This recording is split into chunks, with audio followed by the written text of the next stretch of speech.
Os Estados Unidos apoiaram alguns dos ditadores mais brutais da Terra. Para ser mais exato, foram os próprios Estados Unidos que colocaram muitos deles no poder. Ao contrário da falácia de que eles são os protetores da democracia, os Estados Unidos não são o guardião da liberdade e da justiça.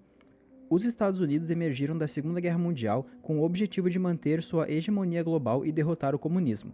Mas como eles fizeram isso? Bem, eles derrubaram governos democraticamente eleitos, consolidaram seu poder corporativo e participaram de inúmeros tipos de violência, beirando até mesmo genocídio, em qualquer país que ousasse desafiar o lucro americano. Por trás da fachada de promover a liberdade, eles treinaram militares estrangeiros e grupos paramilitares, forneceram armamento e compartilharam listas de alvos compostas por trabalhadores esquerdistas, organizadores sindicais e povos indígenas. Porém, a propaganda americana considerou todas essas guerras em busca de recursos como defesas heróicas da liberdade. Neste vídeo, veremos 3 desses ditadores fantoches dos Estados Unidos: Suharto, Monte e Mobutu. Depois da Segunda Guerra Mundial acabar, muitas partes do mundo estavam em ruínas, mas em processo de reconstrução. Enquanto isso, os Estados Unidos estavam com medo da chamada ameaça representada pela União Soviética. O diplomata George Kennan aconselhou, muito cedo na Guerra Fria, a ser paciente e aplicar pressão não militar, acreditando que através disso, os Estados Unidos poderiam derrotar a União Soviética sem recorrer à guerra. No entanto, Washington logo distorceu as palavras de Kennan e partiram para a hipermilitarização. Eles entraram em guerras ativas na Coreia e no Vietnã, que viam como vitais para deter o comunismo, mas foram ambas guerras que eles perderam. Doutrinas sucessivas, desde Truman até Reagan, prometiam defesa contra uma suposta agressão soviética, enquanto os Estados Unidos cometiam inúmeros crimes contra a humanidade. A cada guerra, os norte-americanos tratavam cada vez mais regiões de suposta importância geopolítica insignificante como campos de batalha e oportunidades de teste para armas, como o Napalm. O Memorando de Segurança Nacional número 68 cimentou a mudança, ordenando uma enorme acumulação de armas e eliminando quaisquer limitações e adotando uma preparação contínua para a guerra. Washington uniu suas intervenções econômicas e militares a campanhas de propaganda igualmente poderosas e mais eficazes, projetadas para legitimar e normalizar sua política externa agressiva. A campanha da verdade do governo Truman personificou esse esforço, reformulando o imperialismo americano como uma necessidade heróica. O programa de Truman normalizou o absurdo da propaganda com que todos estamos familiarizados hoje de que os Estados Unidos defendem a liberdade e a democracia. Nos Estados Unidos, republicanos alarmistas e o Programa de Lealdade dos Funcionários Federais criaram um ambiente hostil para qualquer sentimento esquerdista, por menor que fosse, facilitando retratar intervenções no exterior como medidas defensivas contra um imaginário complô comunista global para dominar a América, um sentimento que permanece até hoje, apesar de não ter nenhuma evidência. Vitórias para os comunistas, como na China e em Cuba, foram declaradas como expansões arquitetadas pelos soviéticos, o que, na realidade, era apenas uma projeção, pois eram os Estados Unidos que estavam construindo seu império. Embora algumas intervenções fossem ideologicamente motivadas, a maioria era movida por interesses econômicos. O acesso corporativo a matérias-primas e mão de obra barata ditava a política mais do que ideais como democracia ou liberdade. Na visão de mundo imperialista, populistas esquerdistas e nacionalistas na América Latina, por exemplo, ameaçavam os lucros do capitalismo ocidental, o que, claro, levou Washington a substituir os regimes dos locais que ameaçavam seus negócios por regimes que fossem mais amigáveis para eles, mesmo que isso significasse apoiar golpes e matar pessoas. O golpe da CIA contra Arbenz na Guatemala, que falarei ainda nesse vídeo, é um ótimo exemplo de como a mensagem anticomunista ocultou o motivo verdadeiro, que era garantir que as empresas norte-americanas de frutas mantivessem seu controle sobre os recursos locais. Estratégias complexas, desde o Real Pact até o treinamento secreto de paramilitares, foram sempre acompanhadas por um fluxo constante de propaganda, prometendo que desta vez é diferente, dizendo que a intromissão dos Estados Unidos é para impedir uma ditadura. Isso inclui financiar partidos de direita na Itália, preparar paramilitares no leste europeu e armar insurgentes no Tibete. Isso se estende também a ações mais conhecidas, como a Operação Ajax no Irã e o PB Success na Guatemala. Os Estados Unidos substituíram líderes eleitos por ditadores ou outros que consideravam líderes amigáveis. Mesmo quando as intervenções falhavam, como na Indonésia, subornos e mudanças retóricas preservavam a ilusão de suas supostas boas intenções americanas. A ascensão de Suharto ao poder na Indonésia na década de 1960 foi amplamente moldada e guiada pelos Estados Unidos, que viam os recursos do arquipélago como muito lucrativos e a localização como muito importante para cair nas mãos dos comunistas. Washington discutiu maneiras de desmantelar o governo e o presidente da época, Sukarno, muito antes de lançarem o golpe, por causa de seu nacionalismo ferrenho e tolerância ao Partido Comunista Indonésio. Sukarno era de esquerda e se identificava fortemente com as forças anticoloniais e anti-imperialistas orgânicas ao redor do mundo, com o apoio da União Soviética. O Partido Comunista, um dos maiores na época, era igualmente um partido organicamente popular. Os Estados Unidos, é claro, não podiam deixar isso acontecer e tinham medo de que a Indonésia pudesse se tornar comunista. Assim, um plano de golpe foi elaborado pela CIA. O primeiro passo dado foi recrutar oficiais do exército que eram anticomunistas. Enquanto funcionários americanos e corporações assistiam o plano para derrubar Sukarno se desenrolar, eles aguardavam ansiosamente o momento em que poderiam abrir o país ao investimento estrangeiro, que já existia, mas que na visão imperialista não era um mercado tão aberto assim, já que os recursos e a mão de obra indonésios não estavam sendo explorados ao máximo até então. No entanto, enquanto essas corporações ocidentais teriam sua vez em breve, Suharto e seus generais precisavam se estabelecer antes de poderem fazer negócios.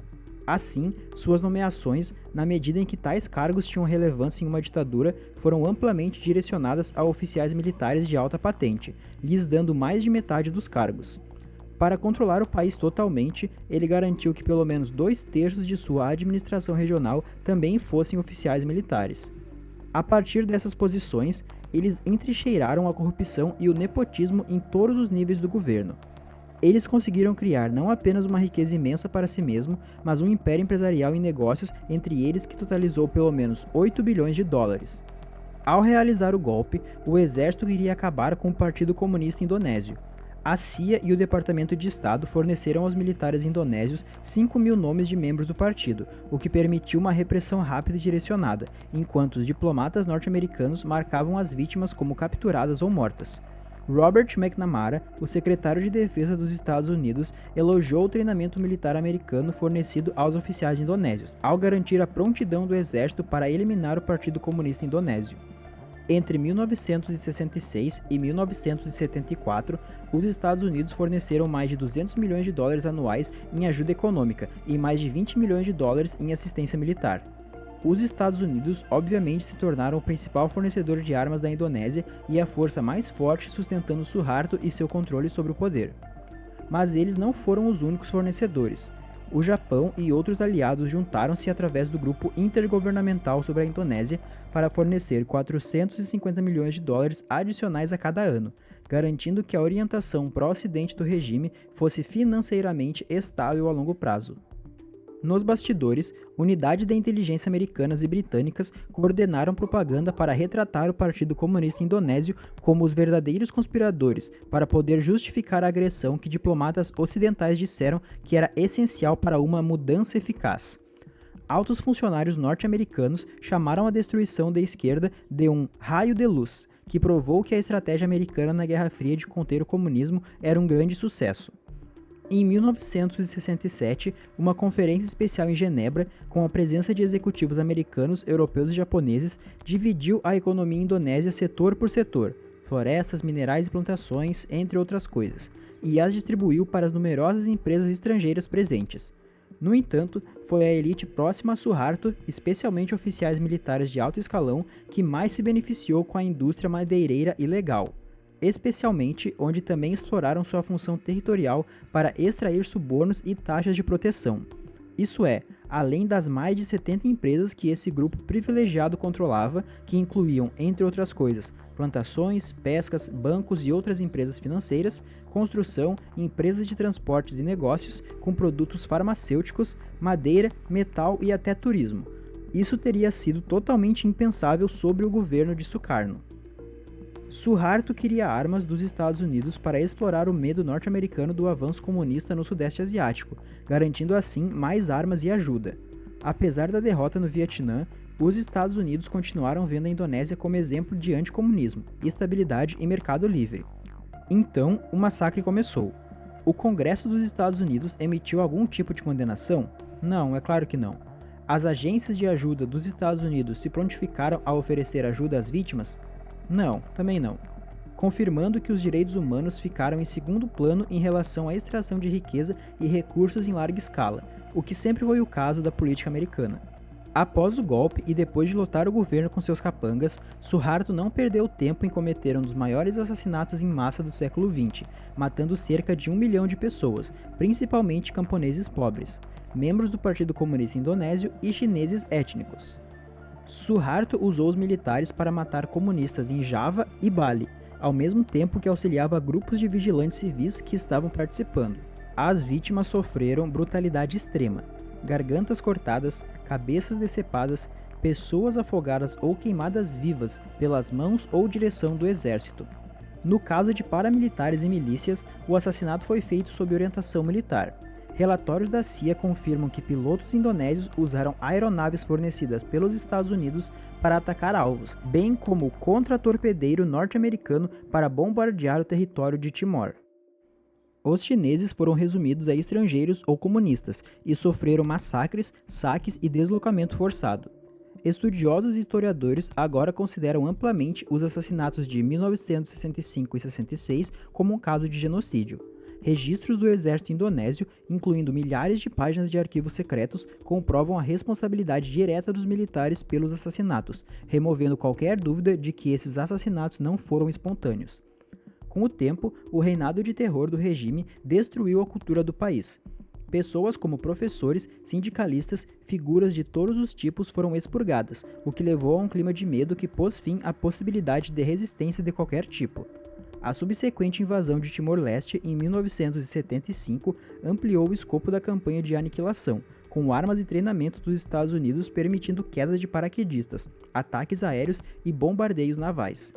Com esses indesejáveis fora do caminho, Suharto teve completamente as mãos livres para enriquecer a si mesmo e seus chefes imperiais nos Estados Unidos, enquanto extraía até a última gota de trabalho possível dos indonésios comuns e drenava o meio ambiente de todos os recursos que pudessem colocar as mãos. Corporações dos Estados Unidos e de outros países ocidentais penetraram rapidamente na economia da Indonésia, transformando-a em um modelo para o capital global.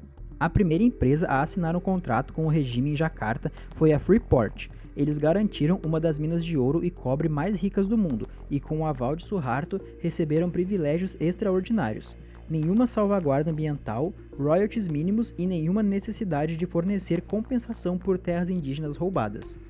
O Banco Mundial e o FMI, é claro, sempre envolvidos nessas situações, estavam ansiosos para lucrar na Indonésia e concederam empréstimos maciços condicionados ao desmantelamento de ainda mais proteções, promovendo um desenvolvimento ainda mais orientado para exportação e priorizando ainda mais o investimento estrangeiro. O Banco Mundial também financiou o esquema de transmigração que forçavam as pessoas rurais a se realocarem e permitiam que empresas agrícolas e madeireiras confiscassem florestas. Esse chamado desenvolvimento sob Suharto foi, na verdade, apenas uma explosão da exploração. Aqueles que trabalhavam lá o faziam em condições extraordinariamente horríveis. Alguns eram forçados a trabalhar em turnos de 36 horas em complexos cercados, fabricando produtos para marcas ocidentais que eram vendidos a preços muito inflacionados no exterior, gerando lucros sem precedentes para essas empresas estrangeiras, com salários que mal cobriam as necessidades diárias mais básicas dos trabalhadores. A corrupção enriqueceu a família de Suharto e seus comparsas, que desviaram uma parte de seus ganhos ilícitos para contas privadas no exterior para garantir que pudessem escapar com luxo caso necessário. É claro, essa falcatrua estava simultaneamente levando o país à falência mais e mais a cada ano.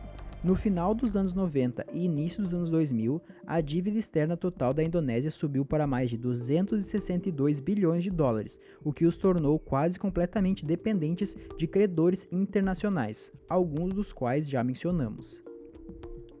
Na Guatemala, o ditador apoiado pelos Estados Unidos foi Efraín Ríos Montt. Jacobo Arbenz havia assumido a presidência da Guatemala em março de 1951. Pouco depois, os agricultores indígenas da Guatemala obtiveram acesso a crédito e equipamentos, permitindo-lhes comprar produtos modernos como rádios, sapatos, roupas e perfumes. o Decreto 900 foi aprovado, redistribuindo terras ociosas para camponeses indígenas empobrecidos, melhorando os padrões de vida e acabando com as práticas de trabalho quase feudais de famílias brancas e poderosas que possuíam fazendas ou ranchos. Essas mudanças ameaçaram 300 famílias da elite, representadas por associações agrícolas, e o dinheiro dos latifundiários da United Fruit Company, apoiada pelos Estados Unidos, a maior proprietária de terras da Guatemala, em parte porque era esperado que essas corporações e outros grandes proprietários de terra pagassem impostos mais altos. A United Fruit Company fez tanto barulho sobre sua potencial perda de lucro que os agentes políticos, liderados pelo secretário de Estado John Foster Dulles, temiam impactos mais amplos nos investimentos americanos e empréstimos bancários dos Estados Unidos. Como isso foi durante a Guerra Fria, Arbenz foi acusado de ter laços e ser apoiado por comunistas, alegações que nunca foram fundamentadas. Com isso em mãos, a CIA começou a planejar um golpe para ajudar a manter a dependência da Guatemala da economia de exportação existente. Eles recrutaram um grupo de exilados guatemaltecos reacionários em Honduras, liderados pelo coronel exilado Carlos Castillo Armas, e criaram uma força contra-revolucionária.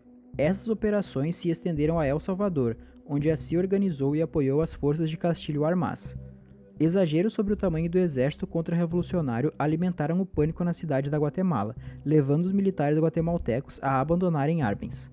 Em 27 de junho de 1954, os planos da CIA foram bem-sucedidos em derrubar um presidente democraticamente eleito, que imediatamente fugiu para o exílio. Em 1960, uma guerra civil eclodiu.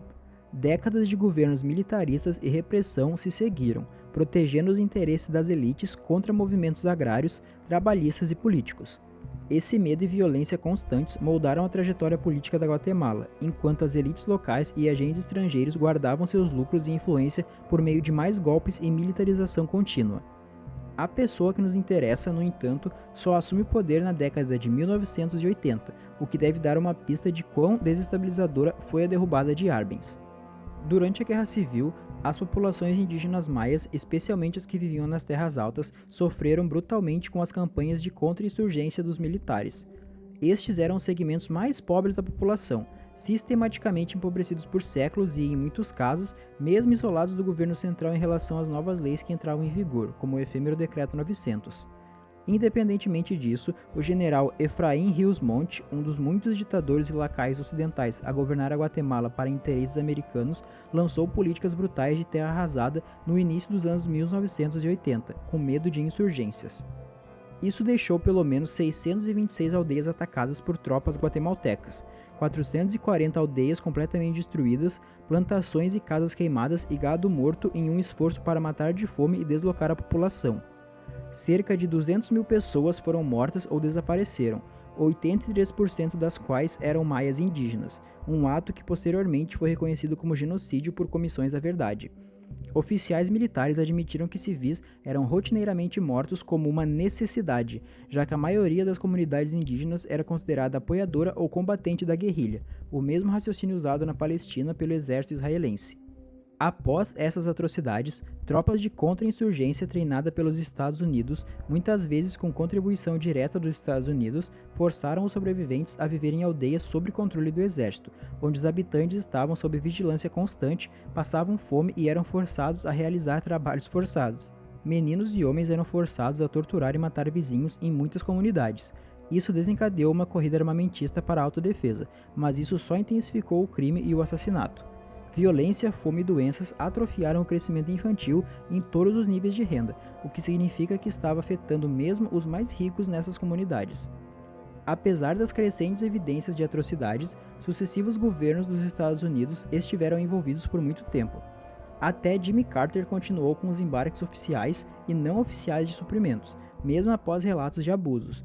O governo Ronald Reagan abraçou totalmente todos os regimes autoritários anticomunistas, parte do esforço equivocado para deter as chamadas insurgências de esquerda, e ignorou as violações dos direitos humanos como genocídio.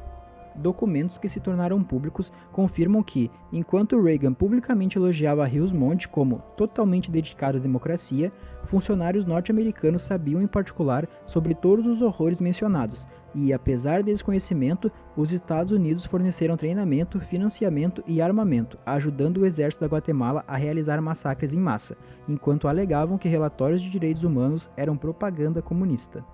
Após a guerra, as economias extrativistas da Guatemala, especialmente a mineração, expandiram-se por meio de alianças domésticas de elites ricas com corporações estrangeiras, em sua maioria ocidentais. Militares e milícias frequentemente atacavam ativistas, líderes indígenas e comunidades que resistiam a novos projetos. Famílias oligárquicas aprovaram leis que os favoreciam, principalmente nos setores de energia hidrelétrica, agronegócio e mineração, enriquecendo-se sem que a sociedade em geral visse os benefícios dessas políticas. Para aqueles que podiam pagar, empresas de segurança privada receberam impunidade por abusos contra grupos marginalizados cometidos no desempenho de seus chamados deveres. As comunidades indígenas agora enfrentam não apenas o legado do genocídio, mas também assédio, despejos forçados e outras violências estruturais enquanto tentam defender a terra ancestral da extração de recursos. Em 1960, enquanto o Congo buscava uma verdadeira independência da Bélgica, os Estados Unidos acompanharam de perto os eventos que se desenrolavam, em particular a eleição do novo governo do Congo. O resultado foi um governo democraticamente eleito chefiado por Patrice Lumumba como primeiro-ministro, e em 30 de junho de 1960, o Congo finalmente se tornou independente.